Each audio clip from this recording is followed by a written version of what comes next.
So I want to talk about this notion of a lattice of school leadership. And a lattice is this idea of a trellis. In French it would be trellis, I guess. Maillage in French. So it's this idea of a combination of different supports that work together for reinforcing structure. And similarly, a set of vertical and horizontal systems that mutually support each other. And so what does this look like in school leadership development? The formal structure that I think that we're all familiar with is a more centralized kind of top-down structure of the identification of knowledge and skills that are necessary for school leaders, developing a curriculum that will combine theory and practice to, in the best of cases, have face-to-face and mixed media sources, projects and role plays. In the best of cases, a robust curriculum might include these kind of factors. They tend to be centrally delivered. School leaders leave their schools and they go to a professional development experience.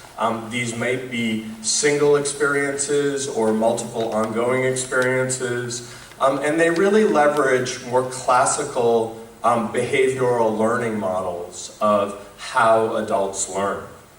And this is this notion of transferring codified knowledge from those who have it to those who could benefit from it. And what I'd like to introduce is, in the spirit of this lattice or this maillage or a trellis, is the idea of how we could reinforce that with newer, more recent ideas of lateral learning opportunities. So these are ideas about socially situated learning, where leaders get together and are either facilitated by somebody who has experience in not necessarily the issue at hand, but in facilitating the process. They tend to be locally developed and more collaborative. I think this group, in some ways, is a representation of a kind of a leadership learning network. But importantly, they don't emanate from what an outside group thinks is important knowledge for the group, but they emanate from the needs of the leaders in their practice and the issues that they're facing as problems of practice. And they're often led by members of the group. So this is more of the idea of lateral learning. And what I'm arguing is that each of these two approaches has reinforcing and combinatory and symbiotic benefit, and that too often we are enamored with one or the other, and we focus on one at the disadvantage of the other. So what I'd like to do is just talk about a few examples from the US of how this is occurring, these lateral learning networks. So one is, a couple are things by the Carnegie Foundation for the Advancement of Teaching, is using a model that's called design-based implementation research. And what they're doing is they're partnering researchers and either school or school system leaders to identify problems of practice and to focus on a systematic investigation of those problems to build empirical evidence about different strategies and ideas for addressing those particular issues. So for example, and Zhao mentioned this, that students leaving school early is a perennial problem. And there are a variety of different approaches to trying to retain students in school. And so empirically, can we bring researchers and school leaders together to address these kind of problems of practice? We do this at the University of Pennsylvania in our doctoral program, where the goal is to infused this idea of systematic investigation and continuous improvement in the development of school leaders so that they do very low leverage inquiries into their particular school context, and they come together as groups and they discuss the strategies that they're using, the effects that they're seeing in the effectiveness of those different strategies, and trying to learn both through a sustained investigation into different ways to address particular issues, but doing it in a collaborative nature. There's a reform movement in England called teaching schools. And teaching schools are based on the idea of teaching hospitals, and the idea that a teaching hospital has developed a certain set of expertise and that they can facilitate the learning of students inside of those teaching hospitals. This idea is transferred to schools with the idea that schools that are successful can facilitate networks of the leaders of other local schools to continue to work on challenges that school leaders face. And Francois is here. Wave your hand, Francois, you're here somewhere. And he's going to talk about Respire, which is a lateral network of school leadership here in France, and he'll talk about that shortly. So these are just some examples that we see of these kind of lateral networks which reinforce traditional curricular leadership development. And I'm sorry, these are the other examples. I should have given you those. So this idea of a lattice combines providing experiences that are both based on theories of important leadership knowledge and skills that are developed in formal training environments in combination with experiences that arise from real problems that leaders face and focus on peer problem solving.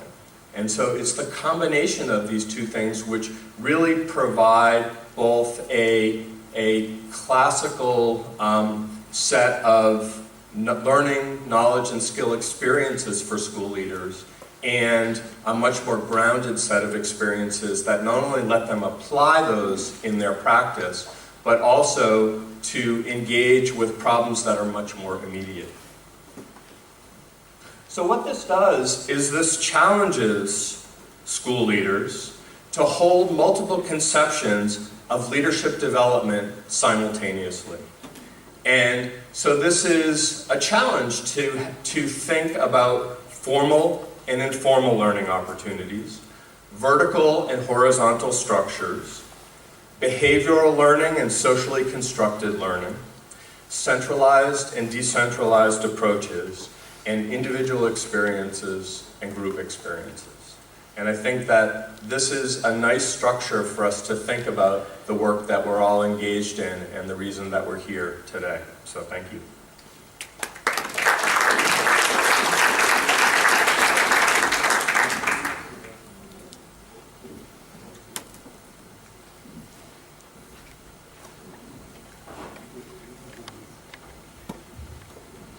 Do you have any question to the keynote? We still have a few minutes for that. Please raise your hand, I can give you a microphone. Is there any?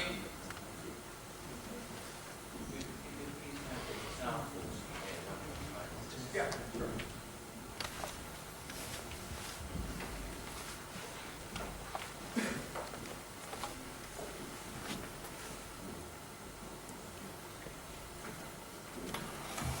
So the first example is an example of using a formalized structure of partnering researchers and practitioners in an ongoing and systematic way to engage in improvement activities like challenges like school dropouts or kids leaving early.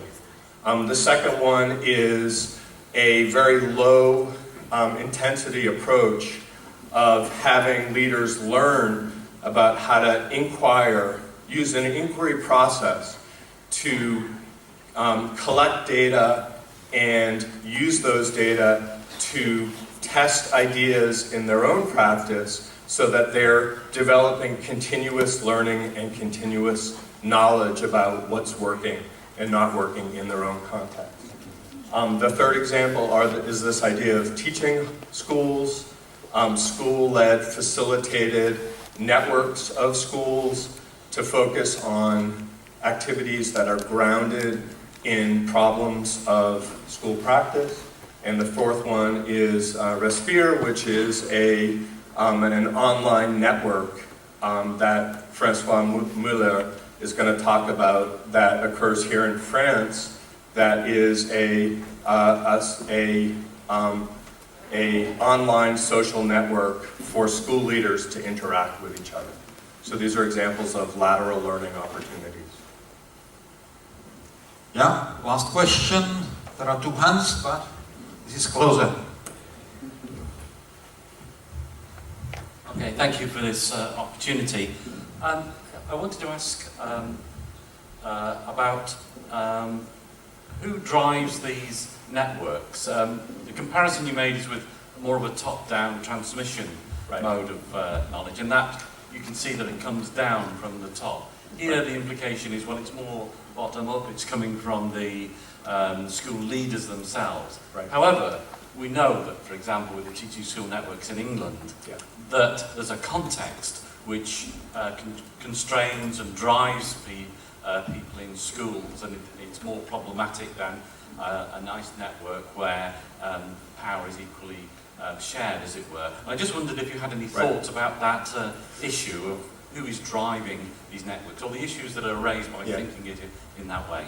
So thank you for raising that question, because I think that's really important, because in this lateral notion of leadership development, there's a range of, from a formally structured system to a very informally system, which really is almost a anti-system, if you will, right? It's, you know, it's a response to it's based on issues that arise as opposed to having an ongoing structure. And so, you know, I think that if I took these things and I arrayed them by their formality, I would probably put the teaching school networks very high on this list, along with the Carnegie Foundation systems, which are very structured. At Penn, what we're trying to teach leaders to do is to develop a set of skills to do ongoing inquiry into their practice at a very low level of intensity, because we don't want the formalization of the process to get in the way of doing things really that have more benefit than cost, right?